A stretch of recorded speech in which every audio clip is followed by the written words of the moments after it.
Good morning, and thank you for joining me on the path to liberty.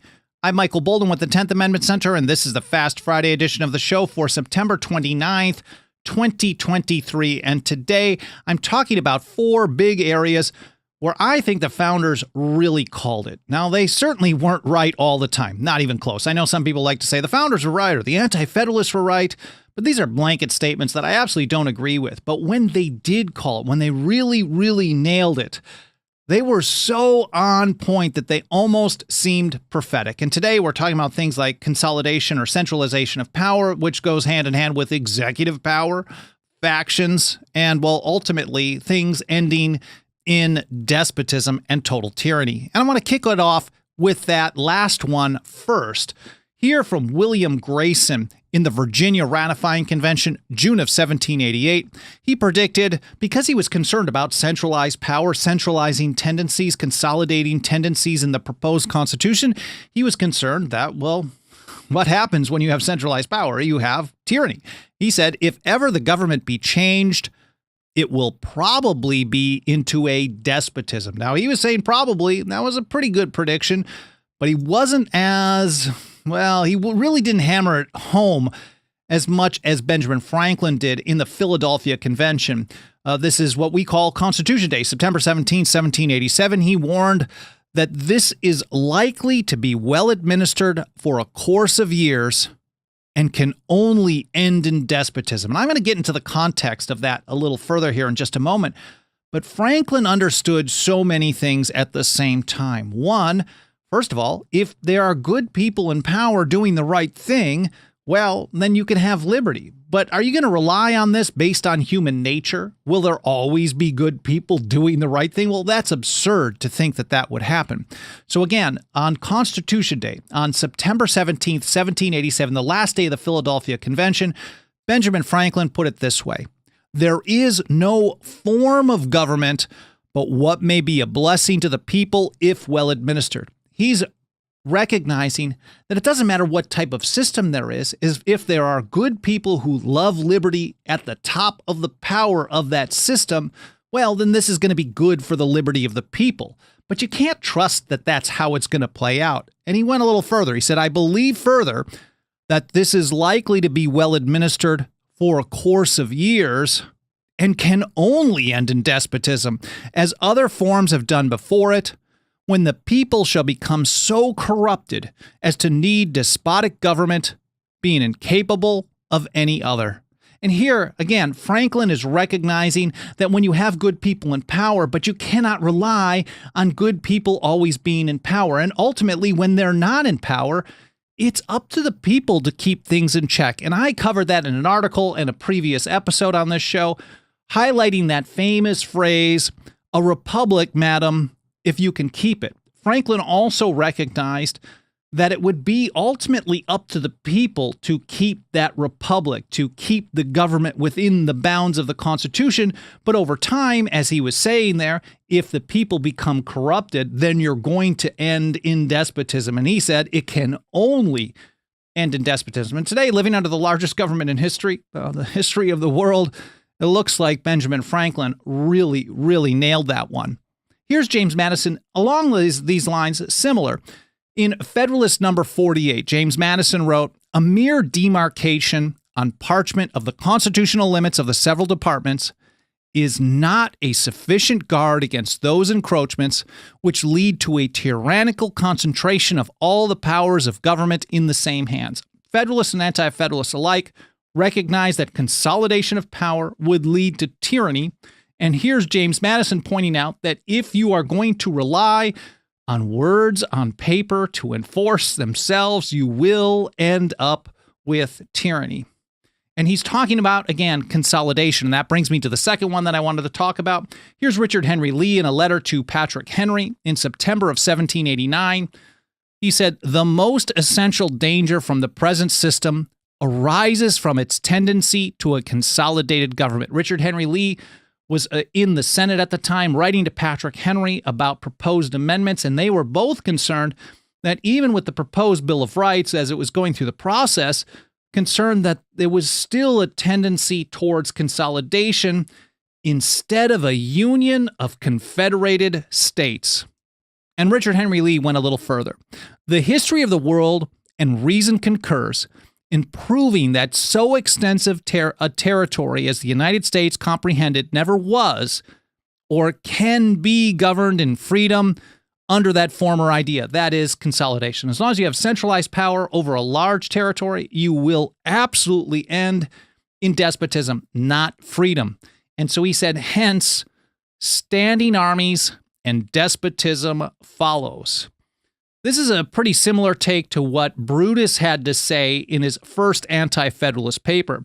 Brutus, writing in that first anti-federalist paper in 1787, warned that a huge republic would develop kind of this permanent class of, I guess we could call it almost like the deep state of today. And here's how he put it. In so extensive a republic, the great officers of government would soon become above the control of the people and abuse their power to the purpose of aggrandizing themselves and oppressing them. Sounds like Brutus, I don't know, time capsule. He certainly understood how things would play out. He went a little further. They will use the power when they have acquired it to the purposes of gratifying their own interest and ambition. Sounds familiar, doesn't it? And it is scarcely possible in a very large republic to call them to account for their misconduct or to prevent their abuse of power. So many people today want you to believe that as long as you have the checks and balances, you go through the system, you have the right words on paper or the right people in power, then you can, call them to account. You can prevent abuses of power. But people like Sentinel actually recognized that this probably isn't how it's going to play out. He said the words pursuant to the Constitution will be no restriction to the authority of Congress. And I think as a short prediction, Sentinel really, really nailed it, because we are told by the founding generation that the Supremacy Clause meant that the federal government was only supreme when it was acting in pursuance of the other delegated powers of the Constitution, not all the time, constantly, like the British claimed over the colonies in the Declaratory Act of 1766, where they claimed power over the colonies in all cases whatsoever. But today, the Supremacy Clause is treated almost the same. The federal government basically tells us that federal law is always supreme until the federal government itself decides that it made a mistake. And when you live in a situation like that, ultimately you're not in a land of the free. This is a population on its knees begging for scraps. Or as far as choosing new people, I guess we're looking at Mitch maybe today. Mercy Otis Warren predicted that a Senate chosen for 6 years will in most instances be an appointment for life. That was Mercy Otis Warren in her observations on the new Constitution in 1788. When we're talking about consolidation, centralized power, of course, the executive is a big, big part of that. And we're going to go back to Benjamin Franklin at the Philadelphia Convention again, June of 1787.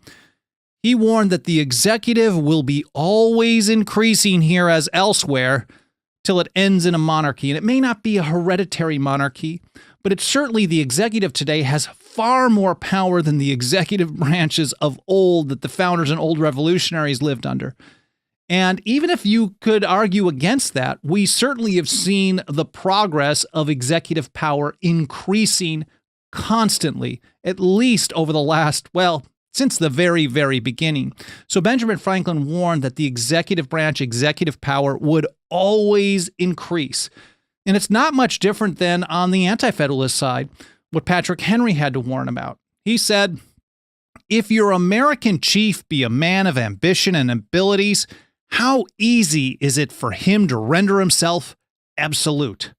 Patrick Henry continued with, your president may easily become king. He recognized that the executive branch would be able to basically muster up all kinds of support and financing. And he put it this way, and this is in the Virginia Ratifying Convention, June 5th, 1788.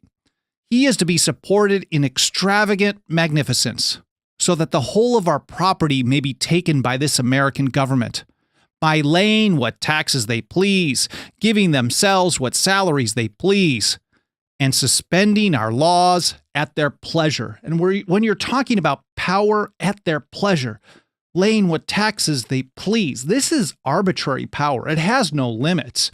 And arbitrary power, of course, was one of the injuries and usurpations, the grievances in the Declaration of Independence. And Henry said, "Your president may easily become king."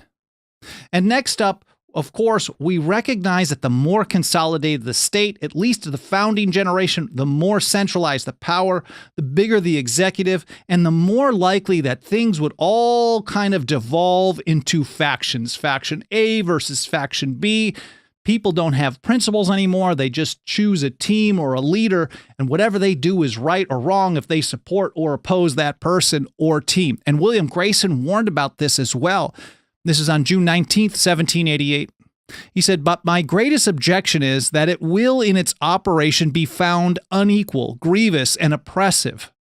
If it have any efficacy at all, it must be by a faction of one part of the Union against another." And many of the Anti-Federalists had the same type of a take, concerned that, again, centralized power would lead to a government not on voluntary support, but based on force. And when you have to go through that, you will always end up dividing things into two great factions, if not a few more. And John Adams was, well, he was very concerned about this. In a letter to Jonathan Jackson in 1780, he said, "There is nothing which I dread so much as a division of the Republic into two great parties, each arranged under its leader, and concerting measures in opposition to each other. This, in my humble apprehension, is to be dreaded as the greatest political evil under our Constitution." John Adams was very concerned about partisanship and factions, at least as of 1780. And it's not much different than what George Washington had to warn about. In fact, this was really a prediction. He didn't just warn that you could lead to factions, but he said in a far-off time, you may end up with this type of a problem. In his farewell address, this is George Washington in his farewell address, September of 1796. It was first drafted in 1792 by James Madison, revised a little bit under Washington's direction by Hamilton in 96. And he put it this way: "The alternate domination of one faction over another, sharpened by the spirit of revenge, natural to party dissension, which in different ages and countries has perpetrated the most horrid enormities, is itself a frightful despotism." We're definitely there. But wait, there's more. It gets even worse. He said, "But this leads at length to a more formal and permanent despotism.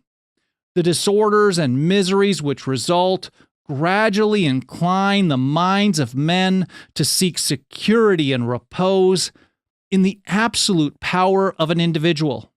And sooner or later, the chief of some prevailing faction, more able or more fortunate than his competitors, turns this disposition to the purposes of his own elevation on the ruins of public liberty." Washington absolutely nailed it with that. It sure sounds pretty familiar to what we have to endure today. Now, he didn't think that this was going to happen in the short run, and we don't know how long Benjamin Franklin thought things would be well administered before it ended in despotism. But here's how Washington summed that up. He said, "Without looking forward to an extremity of this kind, which nevertheless ought not to be entirely out of sight, the common and continual mischiefs of the spirit of party are sufficient to make it the interest and duty of a wise people to discourage and restrain it." Well, I hope you guys found this interesting. I hope it was educational, more important than anything. I hope it made you think, and I hope you learned something.